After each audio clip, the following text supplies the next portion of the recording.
We will not be constrained by the medium. I think we pushed the envelope a little bit. Yeah. Even if people can't see us pushing it. Just there's one right here, and you would only know that if you're on YouTube. Yeah, so go to youtube.com. No. Slash? Yeah, /@_BeatiDudes. .com. No, I already said it. That was not a joke. Jeff, I know you were serious. I know. Jeff learned how to use the internet 2 days ago.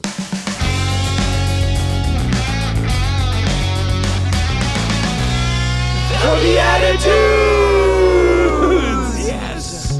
Welcome, everybody, to the BeatiDudes. A simultaneous introduction. I'm Nick Besner. Paul. Cool. Jeff Shufflebine. Sorry, guys. That was a terrible beginning, but that's because we're trying something new to finish off season 1. We have our final 2 episodes of season 1. That's it. Hard to believe. These are already collector's editions, and we're only a minute in, which is really strange. You're welcome. If you're just tuning in for the first time ever, wow, what an entry point for you. My name is... Yeah, so sorry, actually. My name is BeatiDude. This is the BeatiDudes. This is a show for Christian men seeking to really follow God's will in every part of their life while they experience authentic fraternity, which men are desperate for in their lives, and still mixing in humor and holiness. And I think we've done a great job over 48 episodes of doing just that. And we like to say we take the faith seriously, but not ourselves. So I like that. A lot of humor, attempted holiness, wit and wisdom. We should say that more. I like that. Yeah. Right? Yeah. Yeah, so just as a real introduction, my name is Jeff Shufflebine, and I am joined to my left by Paul Kolker. Howdy, howdy. And to his left by Nick Besner. Nick Besner, one of the co-founders of the BeatiDudes. To his left, you're back to me, Jeff Shufflebine. Normally there would be 4 people at this table, and again, if this is your first time to ever watch this on YouTube, go to youtube.com/ You got this. @_BeatiDudes.com. Yes. The slash was what I was struggling with. Nailed there. it. Okay, if you go there and you watch, you'll see that this tiny little table of ours, this special ordained table of Awesomeness. Actually feels a little more spacious today. It does, yeah. When you remove that one extra seat, it goes a long way. Do you know what I'm looking forward to in season 2? What? We're actually going to have 2 guests join. One microphone. There will be 5 of us around this tiny table with 4 mics. They might have to do a lap share situation. We're gonna do bunk chairs. Yeah, bunk chairs. I thought you said better. do a lap. Like one of you go for a run. Well, one of you that's good on the show. Maybe not a bad idea. Yeah. Get you in shape while we're doing this. That's it. We actually don't record this live. Oh, I mean, we're live. We record it live. You're watching a recorded version or listening. It was live at the time that we recorded it. We are here. Do you want to see now. a picture of me when I was younger? All pictures of you are from when you were younger. That's how pictures work. The other version of this is like, man, how come it's always in the last place I looked? And you're like, why would you keep looking? You kept looking after. Yes, exactly. So the point I'm trying to make here is our wives love humor and holiness, or at least that we love humor and holiness. They humor us as we attempt to get holy. There's grace in all of this. And we actually usually record on Tuesdays. There's some other days, but usually on Tuesdays. And I would like to rename that day of the week because the more we rename things, the harder it is to speak English to people in social settings. So I would like this be called Dudes Days. Yes. I'll see you next Dudes Day. Doesn't be Monday, work? could be Friday. No, Dudes Day is Tuesday. Tuesday, yeah, the rhyme scheme. I It can't missed be that. Monday or Friday. BeatiDudes Day. Dudes Day. BeatiDudes Day. Dudes Day. I'm practicing it. Yes. So we come up here on Tuesdays, on Dudes Days. We record, and it's almost like, I got to be clear about this. We pray before we go on air. And then in a few circumstances, we know the show is likely to be more serious or likely to be more silly. But for probably 90% of these shows, it's just the Holy Spirit.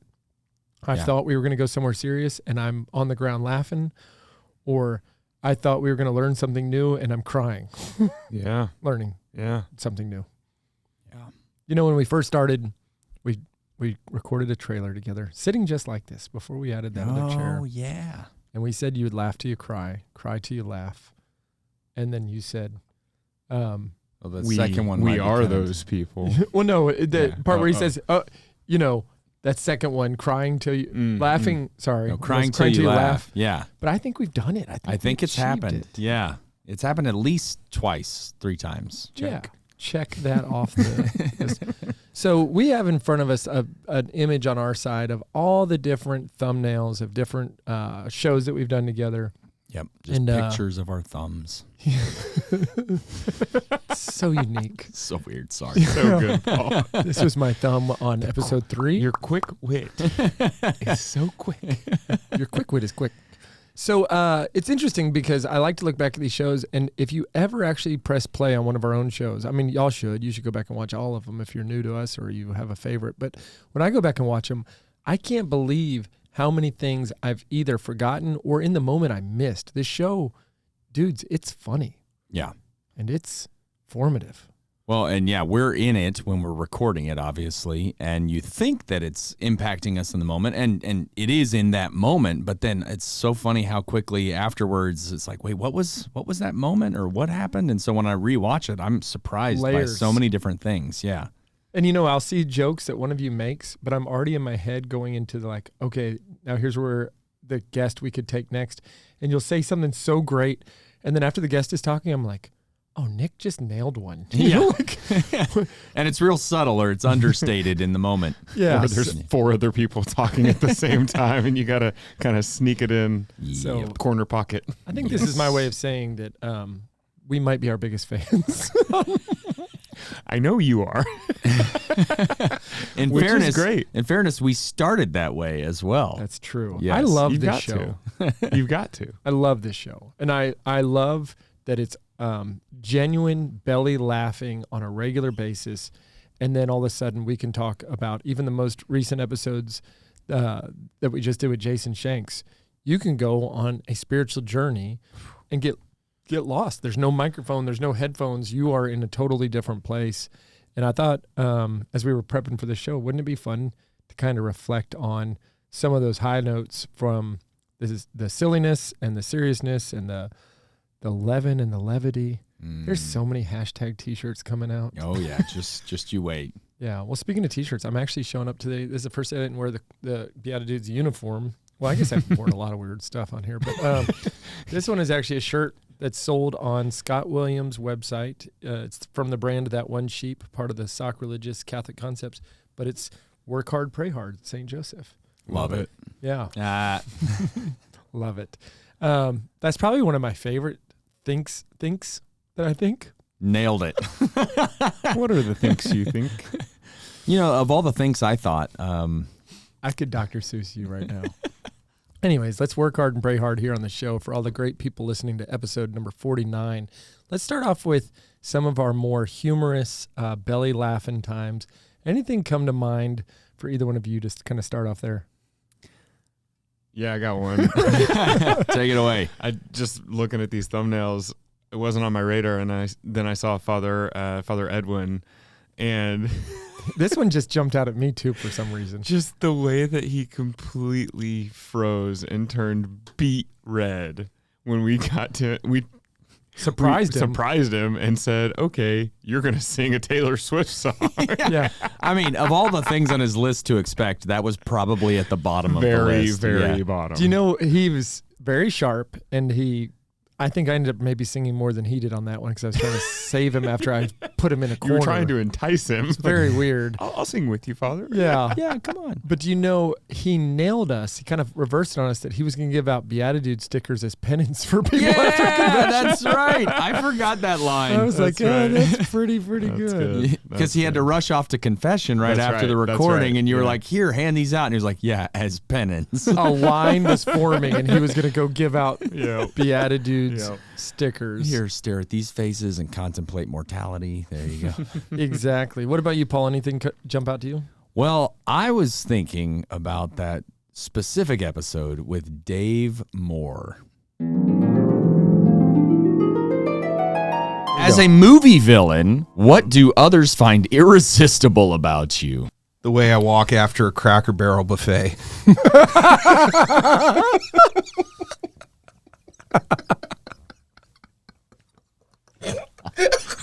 I don't even know. Yeah, Dave is just the reigning champ.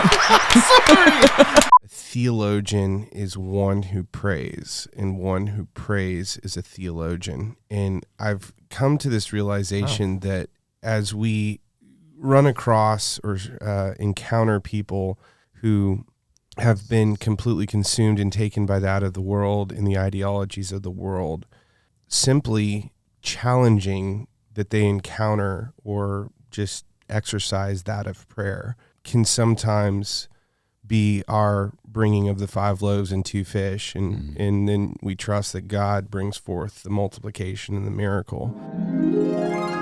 Yeah, that was a wild one. Oh, I didn't know we were back from our dream state. Oh here. yeah, no, we're here. Yeah, that just the He's Cracker a wild Barrel. one. He is. He's unpredictable. He's a loose cannon, really, is what he is. Yeah. And somehow he's made repeat appearances on our show, only being a guest once. Right. Yeah, he keeps showing up. A guest who answered the phone when his mom called and said, "I can't talk. I'm on a podcast." Oh my gosh. Which I think it's a stolen bit, but he delivered it so well. He has a stage presence and a comedic timing that is otherworldly. Yeah.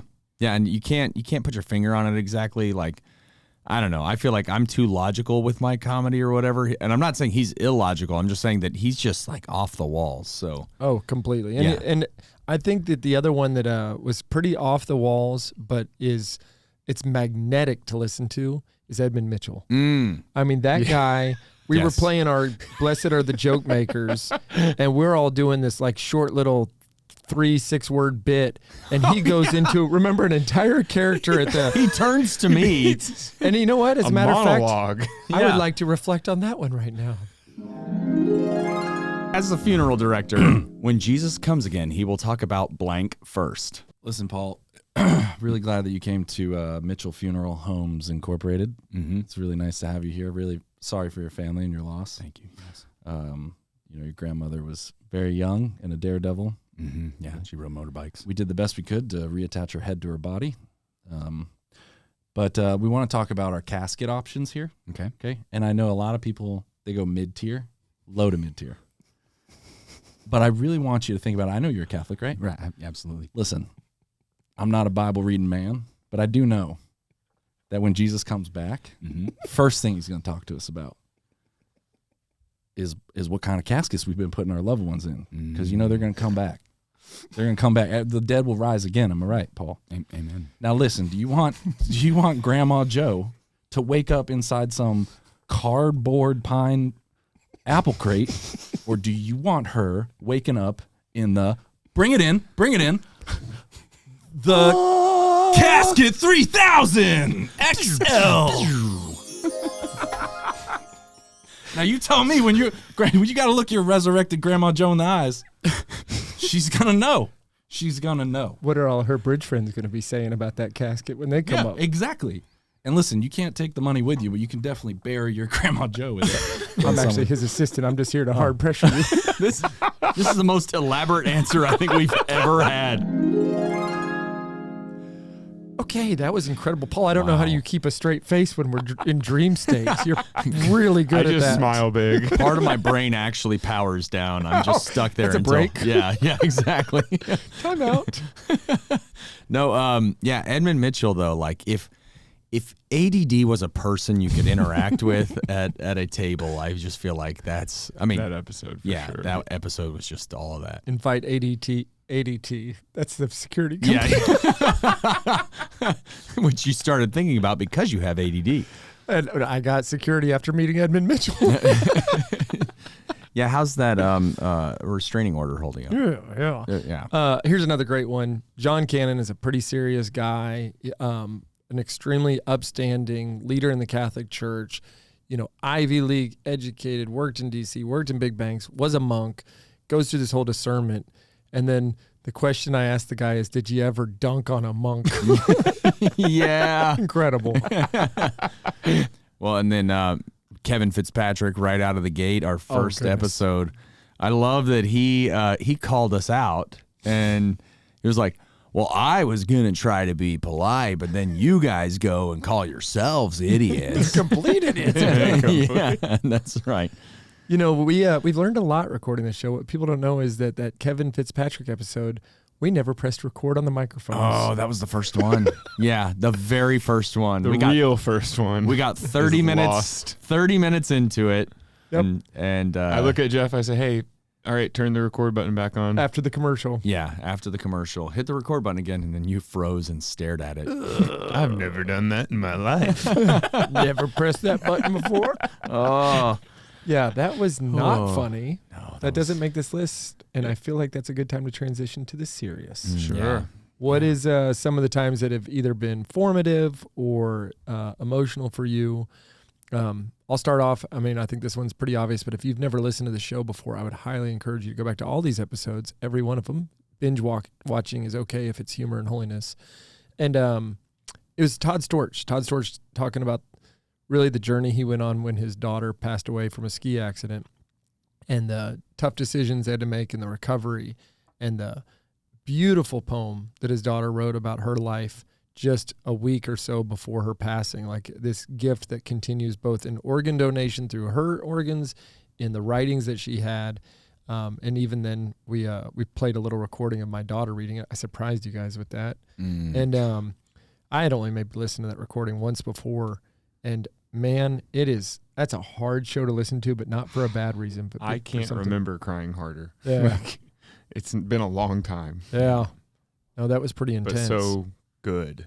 yeah. Like so much good You at know, the same time. thank you. Well, yes. Yeah. I'm just saying yes. The priests seem to get a really high rating on our YouTube and actually on our Yeah. audio. They get some of the highest view count on our YouTube for sure. I mean, Yeah, it's so wild. more priests is what I'm hearing for Yeah, season 2. yeah, that's what we need. We need the holiness part of the equation. If you are a really popular priest, please reach out to us at thebeatidudes.com. We'd love to talk to you about sitting in between those two guys. That'd be great. That would be great. Any reflections on those priest episodes? Yeah, I've got one with Father Ken. I didn't know him before he came on the BeatiDudes, and the main episode was good, and then the bonus episode was like a spiritual retreat for the three of us, like as close as you can get to like a 3-person confession without speaking. Like I don't know how to say it. Without trying to do something sacrilegious. Yeah, right, Yeah. yeah, completely, For yeah. sure. Yeah, I mean, it was just powerful. And then continuing that, I got to see him in Napa at the Napa Institute and experience kind of a one-on-one healing experience. Is the only way I can describe it, and that was really, I wouldn't call myself like, I don't even know what to say. It was so real in that moment with him. Paul, this was in the morning. I was leaving that day. I was leaving on Friday. Yeah. And Nick walks over to me. It's a beautiful day. Like, we want to go inside and see speakers, but you're also in Napa in the middle of the summer, so we're just kind of sitting around outside. Sure, yeah. And he walks over to me, and I'm like, what's up? And I look at his eyes, and it's as if he just experienced something that you couldn't name, and he was looking at me, and he starts to tear up, and he can't come up with the right words, so I'm just kind of do like the, put my hand on his back. Right. And I look, and I'm like, oh, man, this guy just got spiritually rocked in a good way. In a great way. And it was funny. We were just sitting around telling kind of like miracle stories, and I shared one from the Chris McMahon episode. That's one of our most popular bonus episodes. I shared one, and somebody else, and Father Ken gave a couple of he's got that gift of healing. He had a couple of folks with bad knees that he had kind of a healing experience for their knees. And I'm like, well, I broke my leg right at the knee. Like, can we do that? And my knee is still not healed, but my soul got healed. The healing you need. I got the healing I needed. Yeah. That's beautiful. It was amazing. It is amazing. Yeah. Yeah, Gosh, what a gift. Absolutely. Something that, speaking of Father Ken, something from that episode, I think it was in the bonus episode, but he was talking about forgiveness, and he described it as something to the effect of it's just a judicial decision, basically. He's just saying, like, you're just choosing to release them. It doesn't mean that, like, the pain is gone or that the feelings aren't there, but that you're basically just saying that person is off the hook for me. Like, I release them from that, and I just make that decision. And that idea has stuck with me, even though I'm not getting the wording just right. Sure. But, like, that idea has been with me since. And I just, anytime I find myself kind of wrestling with something, maybe it's older, maybe it's more recent, but, like, if I find myself in the trenches of something where I'm being tempted to be bitter about it or frustrated, like overly angry. I mean, Sure, we all have frustrations and whatnot. I'm not saying that, but just anytime I feel like I'm being sucked down by it, that line keeps coming back of just, it's just a decision to say I forgive. And I've really been trying to just lean into that to say, all right, that's the choice I'm making right now. And Lord, how do you want to use that, or how do you want to, meet me in this? Because it doesn't mean the hurt's gone necessarily, but it's at least a step in the right direction.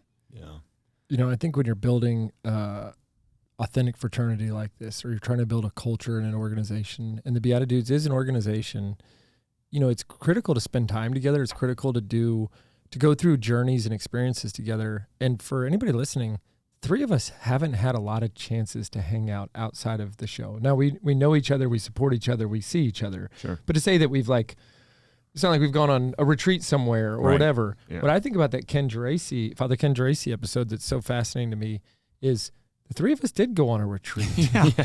And that retreat was not for the faint of heart. No. It was for people ready to go into battle with themselves, with demons, and to be cleansed in it. And so I can even say that my connection to both of you and the TBD questions that we've done since that episode, and that was pretty early on, I think have all been formed from exactly what you're saying, Paul. I mean, it's like this, both an internalization of the battle and bringing it to prayer, and then it's like a brotherhood of praying for your fellow dudes. Going through it together. Yeah. Amen. It's interesting to think about, like, what kind of feedback do you get on the show from people, from friends, wives, complete strangers? I love the feedback when people say, you guys do things on an audio podcast that are completely visual. Drawing competitions. Magic tricks. We will not be constrained by the medium. I think we push the envelope a little bit. Yeah. Even if people can't see us pushing it. Just there's one right here, and you would only know that if you're on YouTube. Yeah, so go to youtube.com. No. / Yeah, /@_BeatiDudes. .com. No, I already said it. That was not a joke. Jeff, I know you were serious. Joking. I know. Jeff learned how to use the internet 2 days ago, so give him some time. He's getting there. If we're going to be honest, it was 2 episodes ago, so it's been weeks. Hey, that reflection with Father Ken, I think he's moved up to at least our top 72 priests of all time in our life. Just so he knows, because Jeff, what did you tell him? That I was saying goodbye. It was a really emotional moment. There's people all around. This was at Napa, right? Yeah, I said, Father Ken, you are a huge part of my life. What a blessing. You're in the top 83 priests I've ever met. And he was like, what? You know what he did? My daughter had just got this 3D pen you make toys. And he FaceTimes with her and he goes, can you make something for me? And she said, yes. And he goes, how much are you going to charge me? And he was like, I'll give you whatever you ask. And she goes, $2? And he goes, all right, here's $2 to your dad. And he bought, and I realize I got to ship it to him.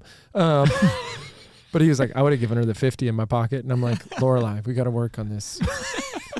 You've got a good, she's got a good trainer. She knew it was a priest. Yeah. Yeah. It was charity. She's well-formed. Yes. There was another one that I was looking across here that kind of jumped out at me a second ago that I was laughing about. I just got to reflect on this. First of all, Anthony D'Ambrosio, you ask him a question of what brought you to this place in your life, and he says, you ever met a homeschool kid? Yeah. I read a lot of Tolkien. Some of his one-liners were just unpredictable. I feel like there's guests that set us up, and there's times where we set the guest up. Like the time when JJ Sanford is doing the quiz, and I say, I called your wife. And he's like, haha. And I go, I really did. And he goes, what? He was so thrown off in the best way. It was really funny. That makes me think about the time that, and I'm not going to cut away to the dream sequence for a second here, he said, where would you live outside of Irving? And he comes up with London. And Nick reads the answer and he goes, his wife answered Cincinnati, and he goes, that's never going to happen. I'm sure. The London of the Midwest. It's like the London of the Midwest. Marital moments. Absolutely. And we just edit out the parts that we feel like that make us look bad, not everybody else. What? No, we don't. I said a bad word on the show that we had to edit out because I messed up a word. Kerfuffle. Kerfuffle. I literally don't say bad words, and then this thing came out of my mouth, and I was just staring at you guys and turned beet red. Everybody's like, why'd you just say that? It's like, no, I was trying to say, and then you said it wrong again, and then you fixed it. Do you know, like, it's like your brain creates a new synapse? Yeah. And it gets stuck in that groove. I couldn't undo it. Thank you to the magic of editing. Yes. I know a good editor. Well, I got to add please one. Go. So Jeremy Robinson. Oh, my goodness. Just hearing his story about wrestling with faith and that journey and that process. First of all, I'm cradle Catholic, but have had deeper encounters with the faith and with the sacraments and with the Lord. And so it's not as though I haven't taken that life of the faith into my heart and everything, but just realizing how much I can still take all my upbringing for granted and the roots of that and the formation from Catholic schools and grade school and, grandparents who are faithful and parents who are faithful. I mean, like all of those influences. And then to hear a guy share his story about how much he wrestled to get to that point and then how much he sacrificed to make that leap as well with friends and family and people who would look at that as such a negative move. I mean, that was that was powerful. That was really cool. That episode's called The Great God Debates. And I can remember kind of a moment of just like feeling very good about our show when both my father talked about that made him reflect on the way that he continues to live and impact people, like just a reflection of life. And then the text I got from Rob Hayes that said, this is the best show so far. Mm. And that's a really powerful thing to say because our show is incredible. Forehead to the mic. He did got it. one. He did it. Jeff's score goes to 1. Yeah, that's it. It's one of those things, though, you in life, you're like, I did this, right? It's like you had so much help. Like, even just from your starting point, you're already basically to the finish line in a lot of ways. I want to talk about both of your starting points for a second. I mean this completely from the heart. Saul Paul's folks, again, last Thursday went to one of his shows in Coppell for 4-day weekend, improv comedy. And your parents' love and affirmation of you is so strong. And what's really neat, a fruit of being on the BeatiDudes, is how your folks interact with me in a place of knowing me, not of being a stranger to them, even though I've just been around them twice now. Right. Yeah. And so your mom then affirmed me in a way that I turned to my wife and I was like, that was so powerful. I'm so just filled with gratitude that somebody would give me that moment too. So you definitely have folks who are pointing you, or from the beginning, I should say, the foundation they built for you is probably has pressure to it, right? They're amazing, amazing men and women. But on top of that, I just see that you've used that to multiply your impact and your talents. So it's very cool to see. Yeah. I've had a chance to do Stations of the Cross with Nick's folks in my backyard and hung out with them a couple times. I would be equally strong in the both affirming, loving, praying for you, and then finally getting to meet your father-in-law, Wayne. Mm-hmm. Now at multiple times, he walks up to me at Mass, hey, BeatiDude. And I'm like, oh gosh, this guy looks bigger than me. He is 6'5". Yes. And he does that slap on your back, and I'm like holding a sleeping baby, and I'm like, thanks, Wayne. Absorb the blow. That's awesome. You don't know your own strength. I do. I now do. Got it, Wayne. Nice. The team at Aquinas Wealth Advisors believes that good values and good returns are not mutually exclusive. Using a tech-smart and morally sound approach, they provide investment alternatives that align with Catholic teachings without sacrificing returns. These days, faith-driven investors are finding it hard to know where their money is going. They have no visibility into what their dollars are supporting, but there's a better way. Thanks to the Faith and Finance score from Aquinas Wealth Advisors, you can look into your current holdings to see what you're supporting and make a switch to an advisor that aligns with your values and gives power to your voice. Check out AquinasWealth.com today. Hey y'all, this is Jeff Schuffelbein. When Nick and I set out to start our new company, Undivided Life, we were really concerned about how would we cover the healthcare needs of our growing families, and we were so excited to find a company that fit both our medical needs and our faith beliefs perfectly. It's called Solidarity Health Share. It is an ethical alternative to traditional health insurance. We're never part of sharing in the medical costs of anything that goes against the teachings of the Catholic Church, making it a great alternative for Catholics and Christians alike. Solidarity is very affordable, which is perfect for a large family or for a new and growing business like the one we've started. So visit joinsolidarity.com today so that you can get started with us. Hi, it's Paul Kolker from the BeatiDudes here, and I just wanted to share with you guys that I also, outside of the show, perform improv comedy on a regular basis with a group called Divine Comedy. So what we do is we come up with everything on the spot, so whether you're looking for faith-filled, fun, family-friendly comedy for your youth night, or whether you're looking for clean comedy for your corporate event, Divine Comedy can perform for your group and even get you in on the action. So if you'd like to hire us to come out and perform for your next event, check out DivineComedyImprov.com. Divine Comedy, an inferno of fun. So all this cool reflection, I got to be honest, we're wrapping up season 1. Yeah. I have no idea what the exact points are because I'm not Christopher on YouTube. Yeah. Hey, shout out to Christopher. Like, right? In the middle Huge of part of this. What? The Celestial Beer Works episode, you're like, Christopher, you got this. Oh, and he took over. He's like, yeah. Oh, yeah. He's owned that. I mean, he's got to have a spreadsheet. Like, I mean, all absolutely. Of it. Yeah, right? Yeah, you would know. He's a spreadsheet guy. Oh, yeah. He's getting the mean, the medians. If you were as big of a super fan as Christopher, you'd already have the type of deep relationship we have with him. So just consider that there's opportunity for more super fans, but Christopher is always number one. We are... I'm just saying that. It's true. I mean, there's no denying it. It's the first. That's what it is. He won season 1.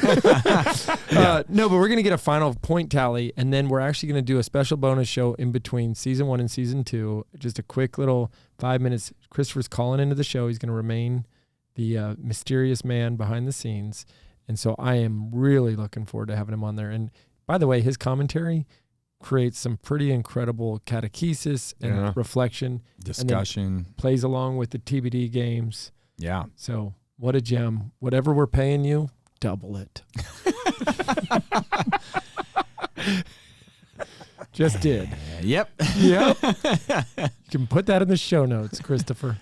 And so with that, I thought maybe we could play a game. Not a game.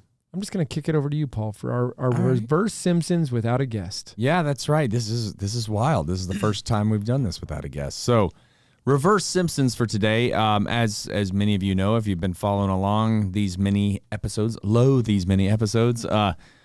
do some improv every weekend, and so improv all about going with the flow, listening, yes, and building on what the other person has said. So we're going to do something that I've actually had the pleasure of doing with these guys for Undivided Life a number of times. It's something called Very Exciting Story. Yay! And the way this is going to work is we're going to try to tell a coherent story. And this is going to be kind of tricky from here. I'm going to participate, but I'm going to switch who's talking based with my thumb. Oh, so this is like in the middle of a word. Yeah, like middle of a boop, word. boop. Yeah. You gotta really pay attention. We can do it. Now, if you go to YouTube, you can see this, or actually Spiritus TV. We're actually going to be having our episodes on there as well, so spiritustv.com. Yep. So I'm going to switch with my thumb because it's the best I can do from this angle. And I'm going to point to the person with my thumb who needs to start talking next. And so we're going to try to even pick up halfway through each other's sentences. Nailed it. Okay, so we're off to a great start. Okay, so that was an example. I turned to Jeff real quick, and he nailed it. I wasn't looking, so I'm glad you went to Jeff. Okay, and we're going all in. Yeah, we're going all in. And so the way this is going to work, we're going to use our cards that we normally use. We're going to get a character that the story can be about or some related. Now, we can make this a more specific version of whatever the character Let's is. do that. So specifics are good in improv. Okay, good. Right? So, but we'll get a character idea based off of the character card, and the prompt has to show up somewhere, somehow. Yep. It can be shoehorned in at the last minute, but point is it needs to at least show up in the story. When you show the character card, can we just wait for emails to come in to come up with the idea on what specific it is? We'll choose it during the story. We got this. Also because I don't think we're live streaming. Fair. We've established that. Yes. Jeff needs to learn the internet a little bit better. Maybe. All right. Here we go. I have little nerves. Yeah, I know, right? Yeah. It's a little... Red leather, yellow leather. That's right. Warm That's it up. really going to help. La, la, la, la, la, la. All right. Here we go. The character stare. card is a fed-up waiter or waitress. Where would you get that to be niched down to something more specific? Well, you could niche it down based on like type of restaurant. TGI Fridays? Yeah, there you go. All right. So something like that. Waiter at TGI Fridays. Yeah. Let's do a waiter. I don't want to do a waitress. Okay. Waiter. Yeah. So fed up waiter. And the newest hit hymn to hit the church is called blank. Let's leave this sitting here so I know what that is. The news. So we're not trying to answer that like our old deal. We're telling a very... We're just telling a story. So it just has to touch on the idea of a new church hymn somewhere in there. Got it. Okay. All right, here we go. And we're going to start it a little something like this. Man, TGI Fridays is really grinding my gears. I mean, I don't make that much money and customers are a pain. Yes, Mrs. Gertrude, I'm coming. I've got your apple juice. And you know what? Every time that Miss Gertrude leaves, because she's here every day, she's like the patron of the year, I sneak in the ice cream cooler and I pound ice cream. I like to put a lot of chocolate sauce on my ice cream, which, some people say is good, but some people say that it's bad because if you're what's like lactose intolerant, but for chocolate, that's me, and so I shouldn't be putting this chocolate sauce on my ice cream, but it's so delicious. It's the most delicious thing I've ever had, and if the manager ever finds out that this is what I'm doing on my breaks, I could probably get fired, and I won't be thanking God that it's Friday. And the problem with that is we're actually told now in the new management to thank God it's Friday out loud every day. Every day. And even whenever it's Thursday, sometimes we have to call it Friday and thank God for the day. Especially if it's not a dude's day, then we really have to thank God for it. And I thank God that nobody catches me on my Discman when I go in the restroom for long breaks. Oh, what do you need, Sammy? Oh my gosh. Okay, I'll come help you with your tape.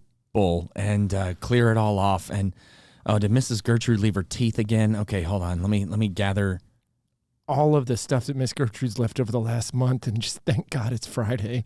Miss Gertrude, thank God it's Friday. Here's all your things. Don't forget them next time. That would be great. I don't like cleaning up after you, but your dentures fit my mouth really well. I just wanted to toss that out. And I didn't also toss out your reading glasses, but maybe I did. So, well, maybe I did, maybe I didn't. Miss Gertrude, are you married? That's cool. Me neither. Let's move on.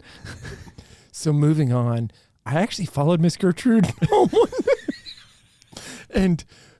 And when I got to her house, I realized she lives next door to the church, and the church was just rocking that day when I walked over there. So I was like, what is... I couldn't believe it. It was must have been this new hit hymn from Ace of Base. And it's almost like they made a comeback from the 90s and they're playing really cool pop music, but it sounded a little bit like rock music from the 80s as well. It's like pop rock. And so I said, I need this music in my mouth with soda so it can fizzy up quickly.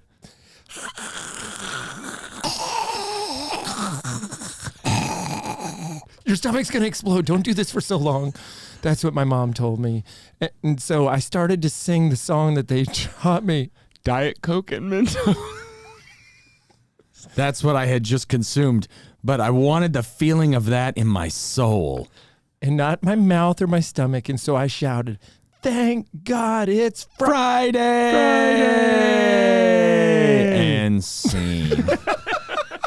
Wow. If you're still with us, that was something.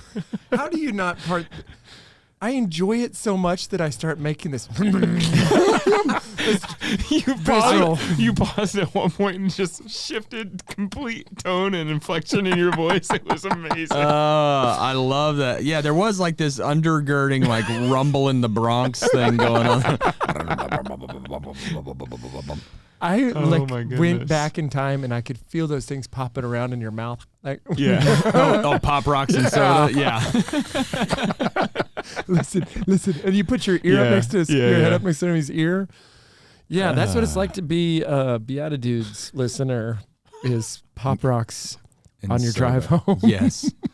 You never know what kind of indigestion you'll encounter. Hey, Pop Rocks for your ears. That's right. Put that on a shirt. Yeah, thank God it's Friday today on Dudes Day. All right, so I think where we go from here is I have no chance of winning this competition, but when the season ends, we're going to do one last vote or one last point total. Christopher's going to be the judge, and we'll have the totals ready for him when we do it. Yep. I am playing for third. You got it. Well, lock it in there. No.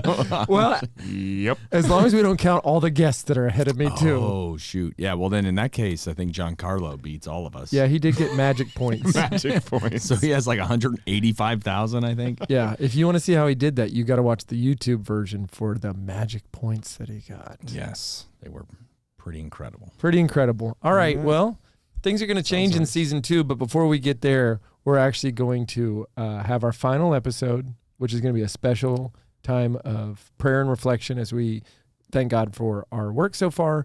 But for now, I'm just going to say thank God for these dudes. But most of all, thank God it's Friday. Final episode of season 1, to be clear. Yeah. We're not logging off I permanently. just want to be very clear. Yeah. Final episode of season 1. Okay, I'll start putting this stuff back up on the walls.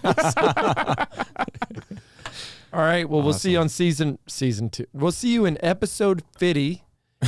Yep. It's heaven sent. It makes sense. 50 cent. I'm with you. Okay. Hey. Cheers. Cheers. That's very weird. We're cheersing very expensive microphones. Why did we pick them up? Why did you pick them up? I don't know. It seemed appropriate at the time. Like, that's cool. Yeah. All right. Well, we'll pick it up next time. And until then, we will see you in the Eucharist. God bless. Thanks for tuning in. If you'd like to join us at our undersized table, subscribe to the video version of the show on YouTube by typing @ that's the symbol @, so shift and 2 on your keyboard, @the_BeatiDudes on YouTube. We'll see you there. This podcast is part of the Spoke Street Network. For more great podcasts, visit spokestreet.com.